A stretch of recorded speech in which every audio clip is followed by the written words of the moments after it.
Bonjour et merci pour cette invitation. Je pense que les usagers de la santé tirent deux leçons. La première, c'est que nous n'étions pas prêts à affronter une telle pandémie sanitaire et que nous nous sommes totalement rabattus sur la peur. Et qu'effectivement, on voit bien que l'ensemble des citoyens, et particulièrement des usagers de la santé, se sont confinés d'une façon très hermétique.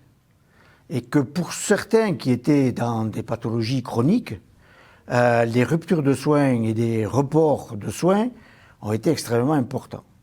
Donc la leçon que nous tirons, c'est que nous n'étions pas préparés psychologiquement, y compris matériellement et organisationnellement, et que nous devons véritablement aujourd'hui réfléchir à mettre en place véritablement un système de santé organisé pour faire face à d'autres pandémies qui malheureusement nous attendent.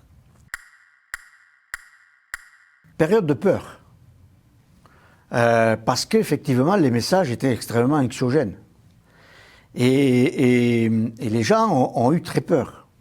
On a plus de 60% de personnes qui ont refusé des soins, aller voir leur médecin, par peur d'attraper le Covid dans les salles d'attente, on n'a pas fait des renouvellements de redonnances, etc. Et donc on voit bien qu'il y a eu une dégradation de l'état de santé général. On a deux volets totalement opposés. Le premier, c'est qu'effectivement, nous n'avons pas été associés à la prise de décision politique et stratégique dans le cadre du confinement, y compris du déconfinement. Et pourtant, nous avons fait des appels, mais on ne nous a pas entendus. Par contre, de l'autre côté, les associations, essentiellement de patients, mais d'usagers de la santé, ont retrouvé leur véritable valeur et leur véritable mission, c'est-à-dire protéger et aider l'ensemble de leur communauté. Et il y a eu des élans de solidarité extrêmement extraordinaires qui doivent nous réconforter et donner une certaine fierté à ce mouvement associatif, qui n'est pas aussi moribond que certains voudraient nous le faire entendre, ou ces vieux jeux. Effectivement, il y a eu des actions de solidarité, d'entraide, qui ont permis à chacun d'entre nous de pouvoir se sentir encore, malgré l'isolement, se sentir soutenu. Et les moyens modernes de communication ont relativement bien fonctionné pour créer du lien entre nous, entre les communautés, mais aussi entre nous. Ça, c'est une chose importante qu'il faut retenir. Et je pense qu'on devrait s'appuyer sur cette dynamique-là associative qui doit permettre de créer du lien social et pourquoi pas aussi sanitaire entre nous. La deuxième chose, c'est qu'au niveau de France Asso Santé, nous avons créé des liens forts avec le ministère de la Santé et la Caisse nationale d'assurance maladie pour protéger les plus fragiles. Et toutes les mesures sociales, les mesures d'urgence qui ont été prises, ont été prises à notre initiative, soit avec notre consentement, y compris sur des applications de suivi comme mes conseils Covid qui ont été travaillés avec des membres de France Asso Santé. Donc on voit bien que d'un côté, nous nous sommes préoccupés des mesures nationales d'urgence sociale de protéger les plus fragiles, et d'un autre côté, chaque association a mis en place, quasiment toutes, des mesures de protection, d'aide, d'entraide, et cet élan de solidarité doit être salué. Malheureusement, il n'est pas suffisamment salué aujourd'hui par les pouvoirs publics.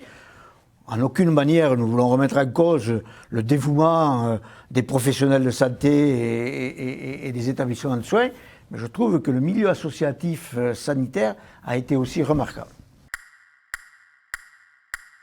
Nous avons deux défis à porter. Le premier, c'est de trouver des messages de confiance. Il faut qu'on ait une population qui soit relativement apaisée et qui comprenne le sens de la stratégie. Et là, aujourd'hui, on a quand même des efforts à faire. Et nous avons nous-mêmes dit que nous pouvions participer à la vulgarisation de ces messages. Le deuxième défi, c'est qu'effectivement, nous devons équilibrer la prise en charge des personnes atteintes de Covid, mais aussi, nous ne pouvons pas oublier les personnes atteintes d'autres pathologies, comme on l'a fait dans la première vague. Et donc, ce double défi est important. Comment soigner les personnes atteintes de Covid, mais comment aussi continuer à soigner, y compris dans les hôpitaux, mais aussi en ambulatoire, les personnes atteintes d'autres pathologies. Et ça, c'est pour nous une grande préoccupation. On voit déjà effectivement dans certaines pathologies des aggravations de l'état de santé de la population, que ce soit dans le cancer, ou que ce soit dans le diabète ou dans l'insuffisance respiratoire, aussi l'insuffisance rénale. On voit bien qu'il y a des difficultés aujourd'hui à prendre en charge ces personnes-là. Et donc ça, c'est quand même un gros défi. On ne peut pas, évidemment, laisser tomber ces populations-là parce que, effectivement, là aussi, il y a un état de santé général qui est à préserver. Merci beaucoup. Merci.